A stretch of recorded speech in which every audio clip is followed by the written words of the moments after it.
We begin with Edward Said. According to the New York Times, he changed the face of scholarship on the Arab world. Edward Said was born in Jerusalem, raised in Egypt, and educated in the United States. After receiving his Ph.D. in English literature at Harvard, he became a professor of English and comparative literature at Columbia. And then, following the Six-Day War in 1967, he was politicized. He met Yasser Arafat, sat on the Palestine National Council, and he became the most outspoken American defender of Palestinian self-determination. He's written over a dozen books and recently published 2 new collections of essays, Representation of the Intellectual and the Politics of Dispossession. I'm very pleased to have Edward Said back here at this table. Welcome. Thank you. It's good to see you again. Good to be here. Thank you for having me. Boy, so much has happened. Let me just walk through it with you. I mean, today's headlines are Rabin and Hussein, and building between Aqaba and Eilat, Hussein and Rabin in Washington, Arafat and Rabin in Washington. Are we one Assad away from peace in the Middle East? Well, it's difficult to tell, but I think probably in the end, yes, I think there will be a peace agreement with Syria. I don't think Assad has much choice, but he's trying to get the best deal he can, I think. And is that a good thing? I think peace is very good, of course, and I'm for it.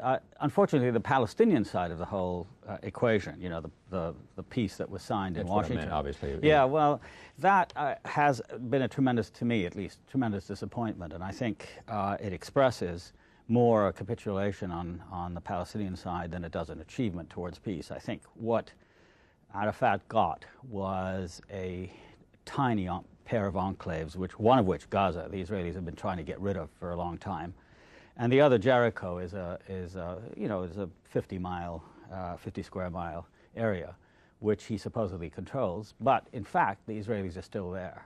But if you looked at the reality, why isn't it a good idea for the Palestinians or the PLO to make that a deal? When you looked at the reality they had and the alternative they had, and the fact that this might be the first step towards all of the West Bank, etc. Well, there are 2 reasons to give, to respond to that. One is it wasn't the only alternative. There was a whole series of alternatives starting back in the 70s, some of which I was associated with, that Arafat and his group turned down out of, I think, stupidity. And the second thing is that the agreement made in Oslo last summer was really done with Arafat himself with his back to the wall. He had isolated himself. He had made foolish mistakes, beginning with the Gulf War. He was at a low ebb in terms of popularity and money and so on and so forth. So I think the agreement was a way of saving himself rather than thinking of his people. And, you know, the obvious parallel is Mandela in South Africa, who never wavered from his principles, although he was in jail for 27 years, and said, listen, what we want in the end is one person, one vote. We want the end of apartheid. Now, nothing in the agreements that Arafat has signed, whether Oslo or Cairo or whatever, says anything about the end of occupation. The Israelis are still there. The armies are still there. The settlements are still there. The settlements are increasing in size and number. In the months that he signed the agreements in September until now, the Israelis have confiscated another 20,000 acres of Palestinian land. So it's a terrible deal. And another additional reason is it was negotiated with tremendous incompetence. I mean, he didn't even have a lawyer with the Israelis or legal advisor. Outgunned or outgunned, unprepared. All he wanted was to assure himself something so that he could continue. And now he's in Gaza, and you read the papers. I mean, he's unable to cope. He has no history, no experience in government, and he's alienated most of his good people. And it's a tremendous tragedy for the people, and that's what bothers me, because from the public relations point of view, you know, it's a great scoop, the White House lawn, peace, and so on and so forth. But the fact is that more Palestinians have been killed since the thing was signed. You heard about the massacre, of course, at Hebron. The settlers, in other words, all the important problems have simply been postponed. And terrorism in Buenos Aires and other places. The whole cycle, exactly. So it's public relations, Israel getting its strategic objectives, you know, the Arabs capitulating left, right, and center without coordinating at all. And Jordan has signed an agreement now, which, you know, I mean, there's very little between Jordan and Israel to dispute. I mean, there's 100 and some square miles near the Dead Sea, but they'll be settled. But the important thing is that Israel is now achieving a kind of power in the Middle East, which makes it the superpower of the region. And it's essentially going to get entree into economic markets and so on and so forth. And the Arabs have no strategy. their societies are crumbling from within in the most dreadful way. And in my opinion, the future really looks very, very bleak. For the Palestinians or for what? Well, I think certainly for the Palestinians in the short run. I don't think Arafat will survive very long. He can't. Because he will be assassinated, or because someone will... I think the main problem right now is, for example, all the hospitals in Gaza are short of oxygen. He has to supply oxygen. He has to pay for his police force. He has to provide the teachers with money. He has to pave the roads. He's never done that. He has no money. The international community has promised X number of hundreds of millions of dollars, and they're simply not coming in because he refuses to be accountable. You see, they say, we'll give you money, but you have to tell us what the money's for. You leave me with a lot to ask, but let me just start with this. Yes. Most of what you say seems to lie at the feet of Chairman Arafat. A, he could have had some better agreements in the past. B, it is Palestinians who insisted that the Israelis deal with Arafat. They much more would have preferred dealing with other Palestinians. No, I don't think so. I think not. I think they prefer. I mean, I think. Well, they may now, but yeah, but I remember times in which, I mean, there's a whole wing of Israelis who believe that Arafat is a war criminal and don't want to deal with him still now. And when he talks about Jerusalem, they go berserk. Right. And my point is that there was a time in which Israelis, they may want to deal with him now because he's weak and because they believe, that it's the best time to make things happen, and because they think that he is the best person to make things happen with. But it's, some might say, the Palestinians' fault that they select their leader, so don't criticize the leader for the problems. No, I think that you're partly right. I think that's very fair. There's no question that we've been very forgiving in our leadership. Don't forget, however, that we have no sovereignty. We have no place. I mean, Arafat was exiled to Tunis in 1982 from Beirut. We are a divided population. Some of us are Israeli citizens. There are 2 million Palestinians on the West Bank and Gaza. There are 4 million who are outside of Palestine. This is quite interesting. Most of the Palestinian population today does not live on historical Palestine. They live in the diaspora, in exile, in Lebanon and Jordan and so on and so forth. There's a very difficult circumstance. Israel had the United States. And the United States. 200,000 in this country. We have never had a strategic partner the way Israel has had the United States. I mean, with the end of the Cold War, we were, and the Soviet Union wasn't much help.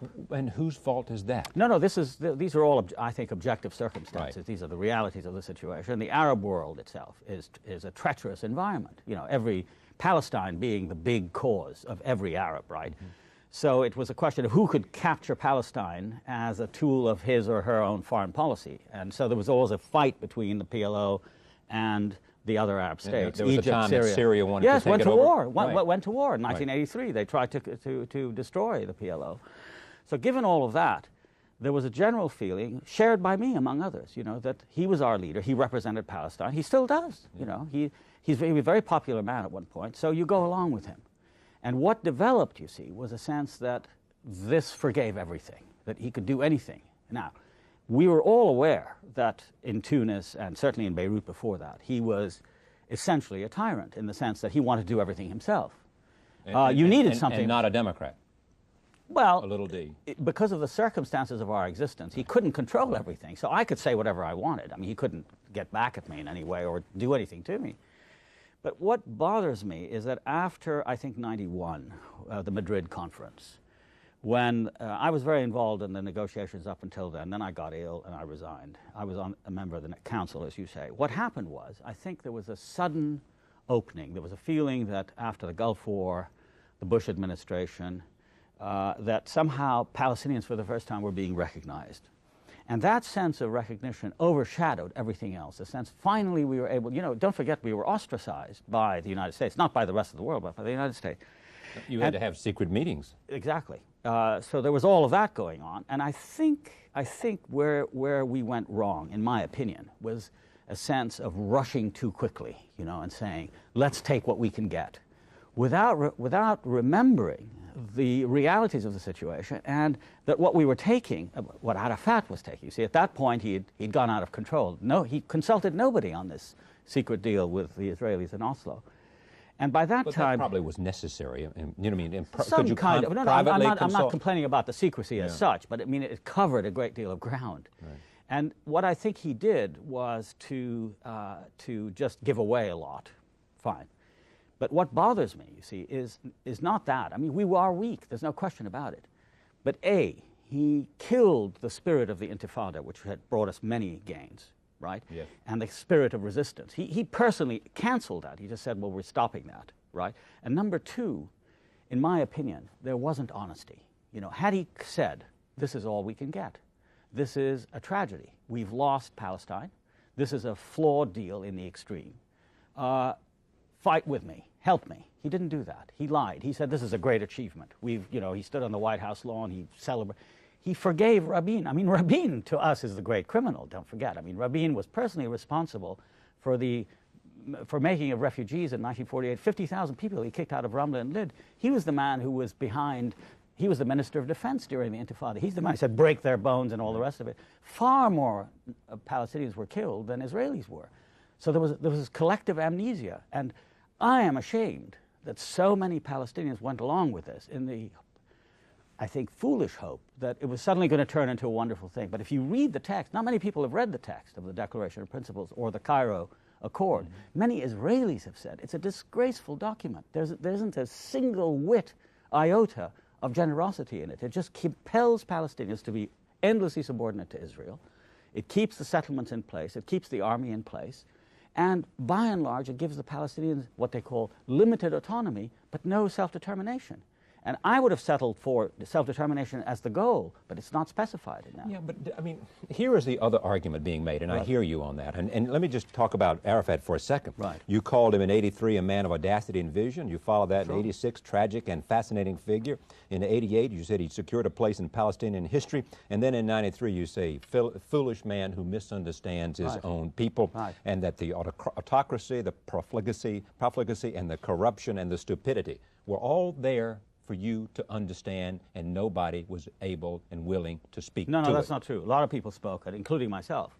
I mean, there was a constant, of course, on the major issues, up until 1988, when we, and I was a member of the National Council, and I was one of the drafters of the thing that recognized Israel and so on and so forth, said we have to have two states. Right. He was part of the national consensus. It's after that that the change occurs. I mean, people change, sure. I mean, I'm not saying he still is a tragic figure. He still is a fascinating man. He's one of the... He still has a place in the history of Palestine. Of course. I mean, and that's what I said. I mean, he brought us to this point. But my point right now is that he should resign. He's done what he can do. There is nothing... He is unreformable. He cannot... He's never lived in a civil society. I mean, our new needs are to try to construct, in spite of the obstacles of the current situation, the lack of money, the chaos, et cetera, the years of occupation. You need a new set of goals, right? And he's incapable of providing them. That's what I'm saying. And the argument is made, though, that he is still the one figure in which more Palestinians, both inside and outside, would you prefer to be Palestine, now the West Bank, right. More for the time States, being. He's the one figure that everybody can rally around. Well, for the time being, but he is not, I don't think, the man, mark my words, I mean, I'm not a prophet, but my feeling is that he's now at the end of his tether. He has reached where he's going to reach. He's never going to get out of Gaza. He's not going to be able to increase the amount of self-determination that we have. We need a new generation. He's in his middle 60s, he's quite ill, he's out of touch. From? He has various illnesses. Right. I think many of them the result of his plane crash in 1991 or 92.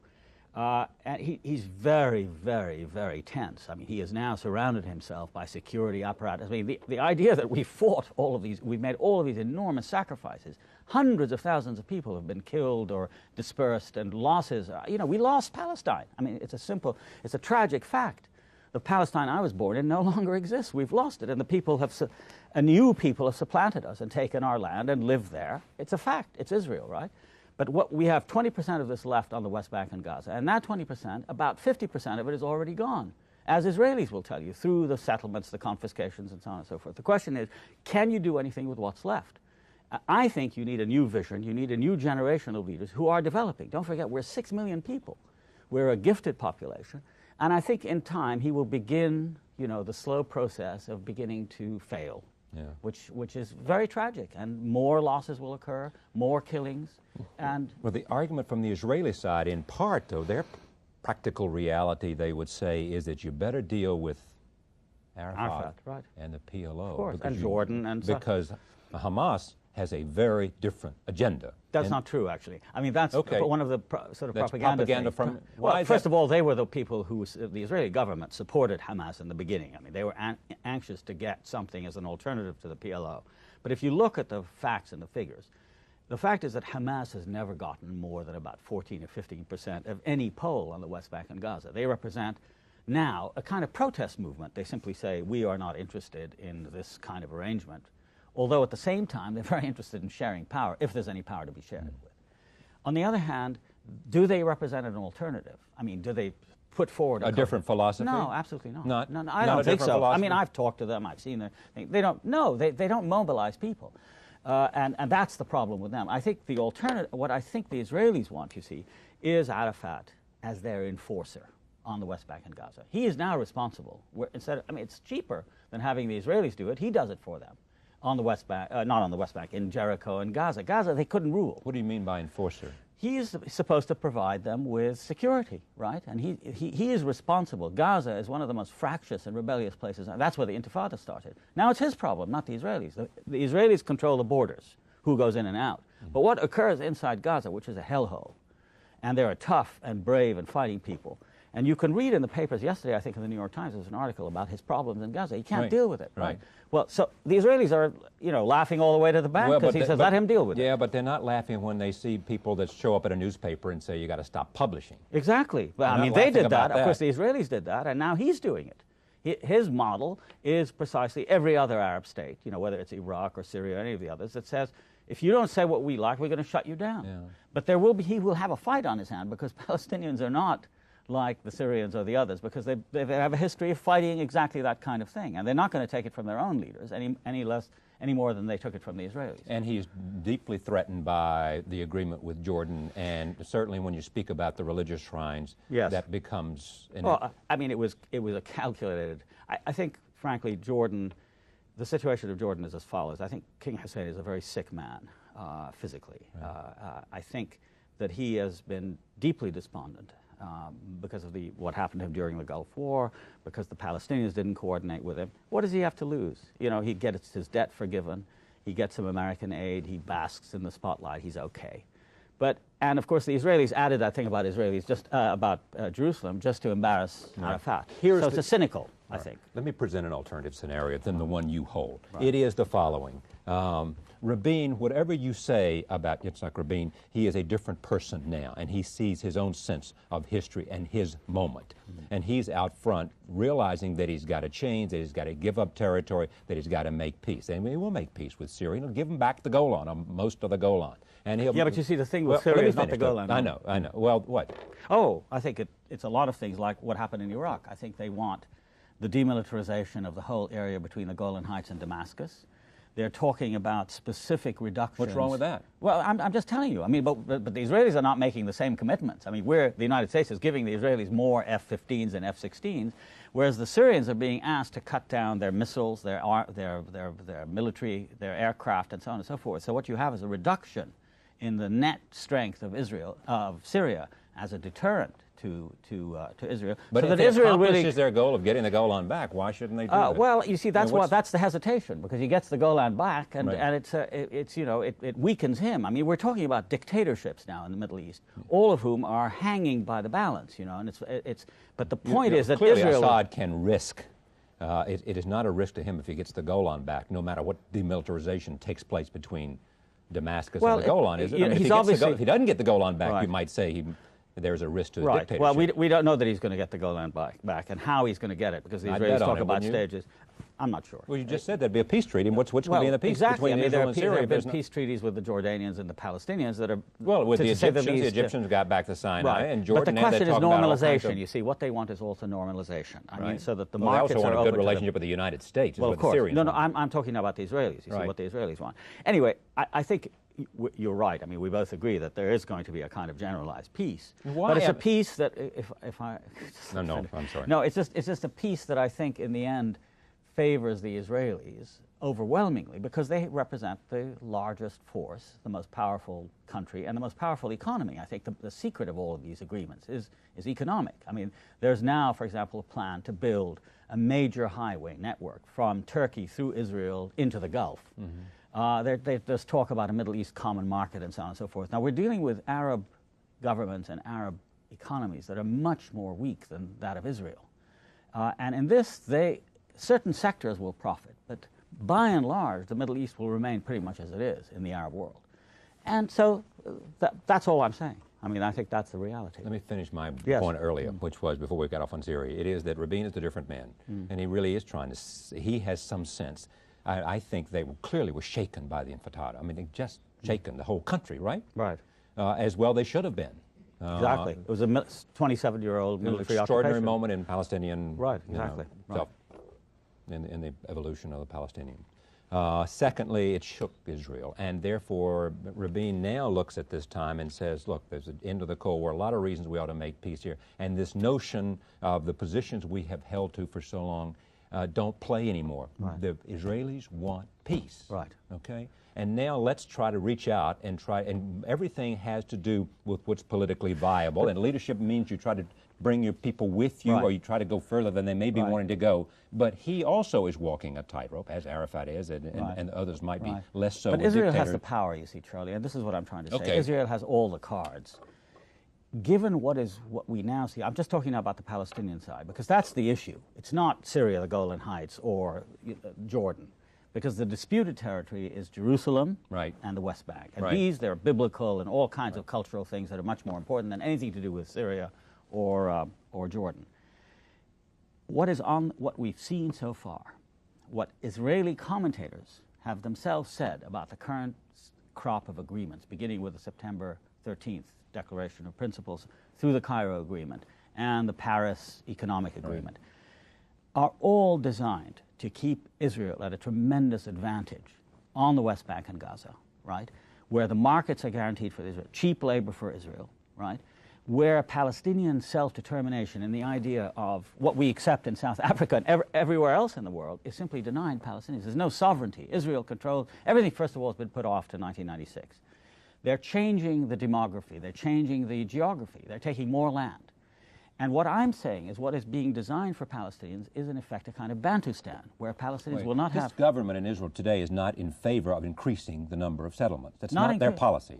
But they have increased the number of, not the number, but they've increased the size of the settlements. In terms of the number of people that are going number into the of people and number and acres. But there is also talk that they're willing to withdraw from some of those settlements and draw none of that, maybe those right around Jerusalem. Well, why hasn't any of that been undertaken in writing? You see, I mean, we're talking about solemn international agreements in which Israel doesn't even admit that it's an occupying power.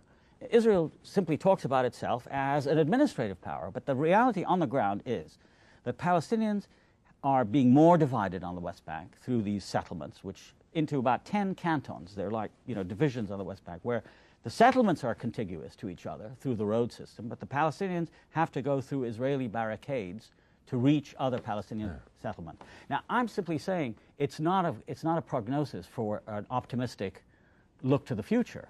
What they're laying the seeds for, I think, is a postponement of the conflict rather than the reconciliation that you and I want and that I would expect from the Israelis as the more powerful. Now, we've recognized them.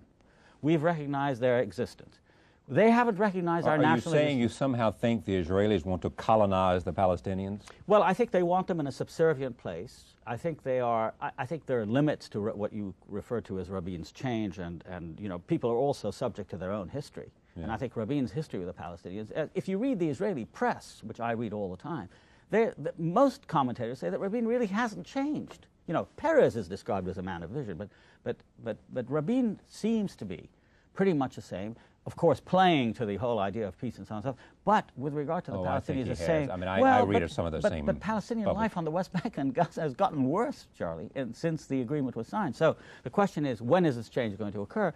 And can one simply trust the documents? And if you look at the documents and if you look at the facts, the prognosis is very, to me, bleak. That's what I'm saying. So we need further change. And I think it's important, therefore, to speak out on these matters and say, this is the problem. There's so much to talk about. Let me just, I want to take note of Representations of the Intellectual, which is a series of your writings, and also The Politics of Dispossession, which is about the struggle for determination between the period in which you wrote 1969 to 94. Right.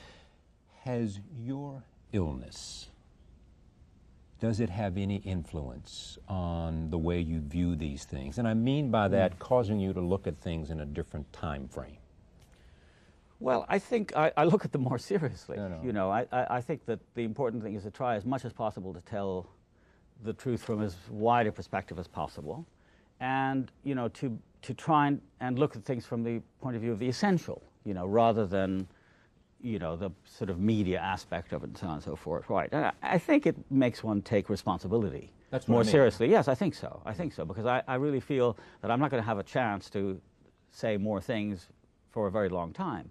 I will be able to continue to talk and write. You know, I mean, I hope my health improves enough.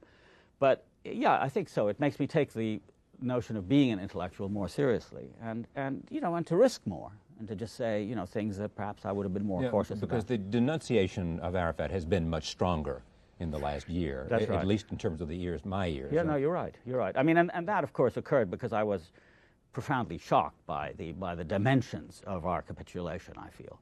But I also think it's important to try as much as possible to raise consciousness. You know, I mean, a lot of what I write is not only written for Americans, but for my own people. You write in Arabic. I write in Arabic as well. And so it's important to try as much as possible to tell the truth. And I think there I've largely succeeded. I mean, because it's interesting that they haven't responded to me. Well, but Arafat gave you the back of his hand in a sense by saying, well, I've heard this criticism, doesn't matter.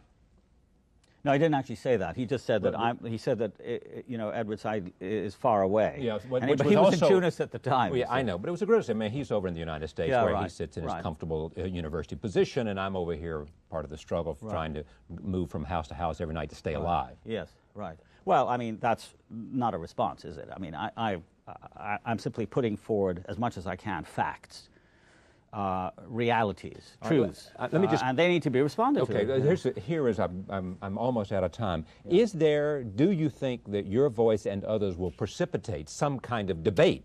It has already. That's going on right now within the Palestinian community over what truths ought we face and what realities Every day brings me more news and more people asking to have more public meetings. We have to air this, and you know, people in the end are not. I'm not saying it's because of me, but I think the kind of criticism, the kind of intellectual position that I've taken has emboldened other people who are now asking a question. You know, our leaders have to be accountable to us. I leave with this. What do you hope to accomplish by being as candid and outspoken as you are? As you know, as I mentioned. You look and say, I may only have a few number of years, however it might be, to get my thing done, to have an impact beyond what I already have. Yes. What is it you want to do? I think the main thing is to get more people to participate, you know, in our community. I mean, there are 6 million Palestinians. More people have to come forward and say, this is what we feel, because we're all involved. It's our future as a people. Let's not leave it just to them, number one. And number two, to make as much as possible the leadership of our people accountable to the people. The idea is we have to speak a language in which people have to respond to us when we say, well, what have you done? This is happening now. This is happening now. He has to face this. And I think it's part of a general Arab trend. It's not just Palestinian, because my stuff is circulated throughout the Arab world. There have been too many demagogues. Exactly, and too many dictators. And I think that's the important thing. It's the opening of a debate on democracy and responsibility and participation. And hopefully in that process we can also eliminate stereotypes. Absolutely. The main thing are the cliches that just say, oh, it's a wonderful thing, and you know, all that kind of stuff. Great to have you here. Edward W. Said, always a pleasure. Thank you very much. We'll be right back. We'll talk about memory and how dream affects memory and processes memory, and also more. Back in a moment.